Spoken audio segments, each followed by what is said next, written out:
Hello, everyone. My guest today is Robin Saluoks. He's the son of an organic grain farmer, built his first company in high school, and is still operating that business. Well, is still operating with 50 employees. He studied computer science and is now building something that accelerates the transition to sustainable farming. It's a software play. The website is called eAgronom.com. Robin, you ready to take us to the top? Yep, absolutely.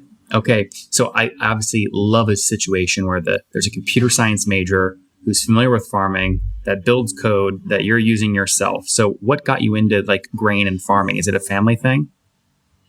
Yeah, it's a family thing. And, I think Estonia is one of the only countries in the world when farming and computers are so much connected. So at one time, government gave free computers to all the farmers. And that's how I got the first computer.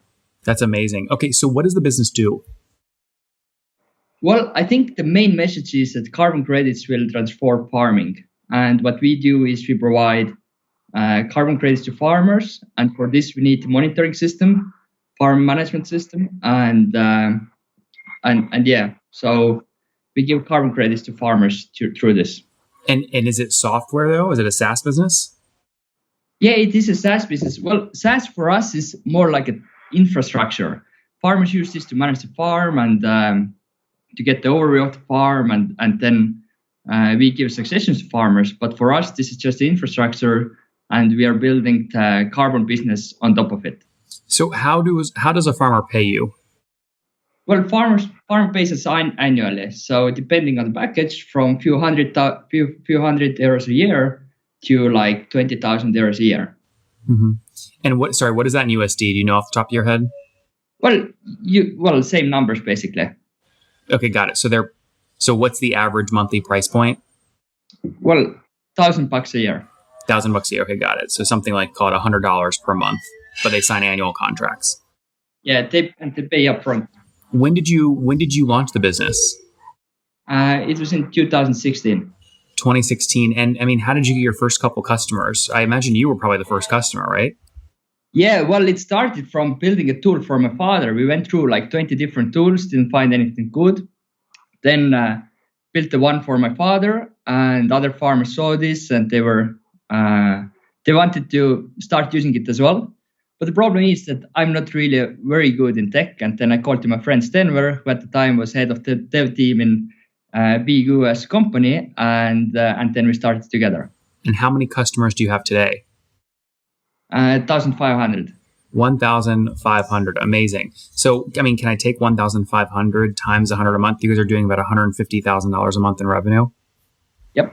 That's great. And where were you a year ago in terms of revenue? Do you remember? Yeah, well, we doubled that. That's really cool because we had to cut our budget because of the COVID. And so we spent less money in 2020 than 2019, but we added more revenue than ever before. So that helped us to make business much more efficient, and at the same time open the carbon opportunity, which means that, and I think the main thing that changed also is that if you go with farm management software to a farmer, then you're saying that, hey, you get a better overview and maybe you can do better decisions and you will save time, but it's hard to put this into the money. Now with carbon credits, we can go to farmers and say that, hey, you use our program, and we will get the transparency and good overview of what's going on in the farm. You will follow our guidelines, so you will capture more carbon, and we will turn this transparency and increased captured carbon from the air into carbon credits, and we can sell this to companies who want to offset. I see. And this will result in farmer earning, let's say, like 30,000 euros a year or 30,000 a year, and we will take just 10% out of it. So the value proposition gets much more clear. And how do you package and sell the carbon credits? How we're packaging? The carbon credits, yeah. How do you sell them? Well, there are big corporations who want to offset their footprint, and they came to us and saying, the thing is that agriculture is one of the best places to reduce emissions and increase capturing. And that's why they came to us and asked like, hey, is it possible that you will help us to offset our carbon footprint? And we went to our farmers and worked together with them to reduce their emissions and increase carbon capture from the air, and turned those things into credits. And we believe.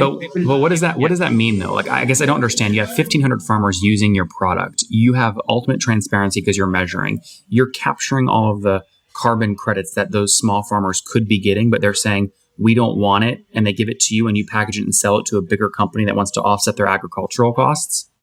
Yeah, exactly. They want to offset their carbon CO2 footprint. But farmers can sell that back to like you, the grid, and they can make. Do you pay them for that? Yeah, exactly. So basically, in the past, the farmers were only harvesting yield and crops, and they were selling their crops away. And there was some company who bought the crops and then sold this to other players who wanted to buy the crop. Right now, it's the same thing is happening with carbon. So carbon credits is additional extra income for farmers. And how much did you pay out last year to farmers for their carbon credits?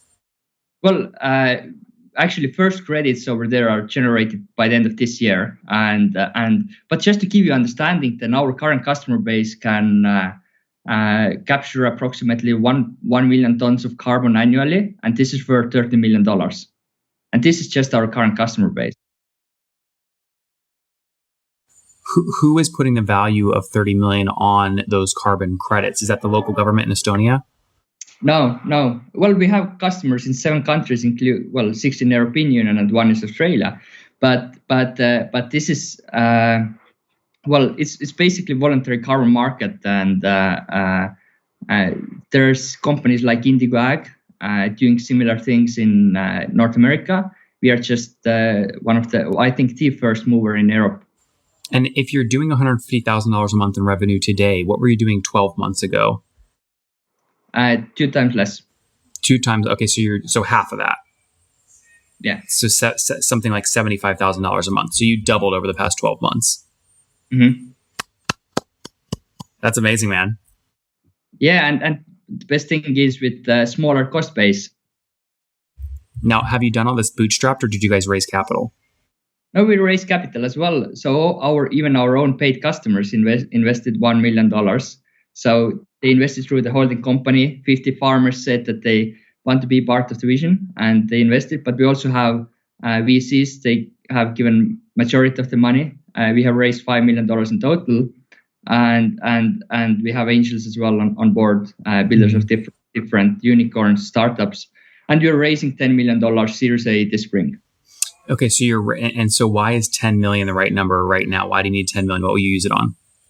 Yeah, we will use it on to accelerate the carbon business to enter high volume markets, meaning markets where it's possible to produce a lot of carbon credits, big potential to change farmer practices, so they would capture more CO2 from there. And secondly, we will use it to increase our remote monitoring capabilities, so we can deal with this higher volume to make sure that we can still continue producing good transparency credits. What valuation will you target raising the 10 million on? How much of the company will you sell? Well, I think in this stage, most of the startups are thinking about giving like 20-25% away. Mm-hmm. So you think you can raise it like something like a $50 million pre-money valuation, 60 million post-money, something like that?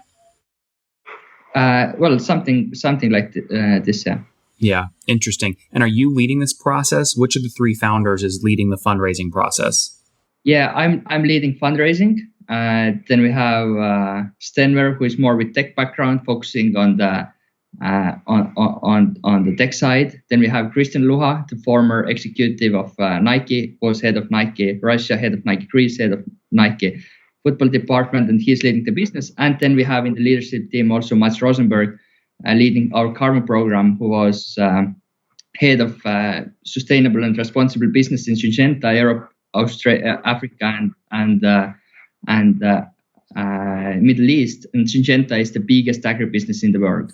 You have a SaaS business right now doing $1.8 million a year in revenue. The carbon business, you said, is worth potentially $30 million a year. That's what those carbon credits are worth, 1 million tons of carbon annually. How do you make money on the $30 million value? Do you just take a cut? Yeah, exactly. So, how much? it depends on the size of farm, but I think I'm not allowed to give exact percentage, but that's one of the area we they cut, and then it also boosts our sales of our FMS business and digital consulting. Okay, I know you can't talk about individual farms and the cut you take from individual farms, but like generally speaking, are we talking like 2%, 10%? Yeah. Well, I think it's something like from 5 to 15%, depending on how big is the farm. Got it. So just to be clear, you have two revenue streams. SaaS is about $2 million a year. This year, you will capture 1 tons of carbon from the measurements you're doing with your SaaS platform from 1,500 farmers. That 1 million tons of carbon is worth about 30 million in carbon credits. You think you can take something between 5 and 15% of that $30 million value as a new revenue stream that you're launching this year. Yeah, exactly. Very cool. What about churn? Do these farmers stick? What's your churn rate? Oh yeah, well, the annual churn is below 10%. That's impressive. What's expansion revenue look like on a percentage basis? Excuse me? Do you have any ways to drive expansion revenue to farmers where they pay you more year over year? Yeah, they're paying us. We basically increased our prices, I think 50%, like 50% during the last 12 months. What does that mean in terms of what your net dollar retention is over the past 12 months? I don't know this by heart, but it's higher than 1. So it's higher than 100%. Yeah. Yeah. You know a lot about business. I think, relative to like what you're doing, you built this company in high school with 50 people. Do you still have equity in that business? The first business, yeah, I still go to shareholder meeting once a month. How much equity do you own? I think, well, from the first business I built, yeah, maybe 25% or something like this. What was that business? Well, it's doing basically half of the Estonian 6-year-old children go to our science class every week, and so it's virtual learning. Right now it's virtual. It used to be physical, so they went over there. But then there was virtual like infrastructure. They had games and videos and so on. I see. But it was a really cool high school project that we started. And it's good to see that it's still going on. It gave me understanding that if you have something that you want to change in the world, then building business is one of the best ways to do it. That's right. Robin, what's your team size today on the new business? 40 people. How many engineers? Half of them. 20 engineers. And how many sales reps? Well, basically we have 5 people is in management, and the rest of the people are either sales, account management, customer support. Mm-hmm. Interesting. Do you have any quota carrying sales reps? Quota carrying? With the sales target, where they have a quota. Oh yeah. Well, approximately 40 to 60 farmers a year. But how many employees do you have that have a quota target? Well, I would say 6 or 7. 6 or 7 right now. Yeah. But basically for us, sales is very seasonal. So we acquire more farmers during the winter period when farmers have more free time, and less during the summertime. And what's your customer acquisition cost? What's it cost you to get a new $1,200 a year farmer? It's below annual customer value is higher than the customer acquisition. By how much? Not much, maybe 10%. But it's okay because farmers pay us upfront a year. Yeah, and so you'll spend $1,000, but then they'll pay you $1,200 immediately. So it's an instant payback. Yeah. Very cool. When you raised the $5 million, you took $1 million from your customers and $4 million from VCs. That was last year. What valuation did you raise at? The last round was, I think, $60 million. 1.6? Yeah, pre-money. Yep. Did that feel fair to you at the time? I think so. Because we have developed a lot with the year, and And obviously, we see similar kind of companies raising with better terms in North America. We just have to be more efficient than these guys. I love that, Robin. Let's wrap up with the famous five. Number one, what's your favorite business book?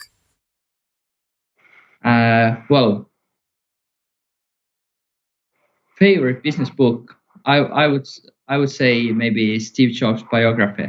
Number two, is there a CEO you're following or studying?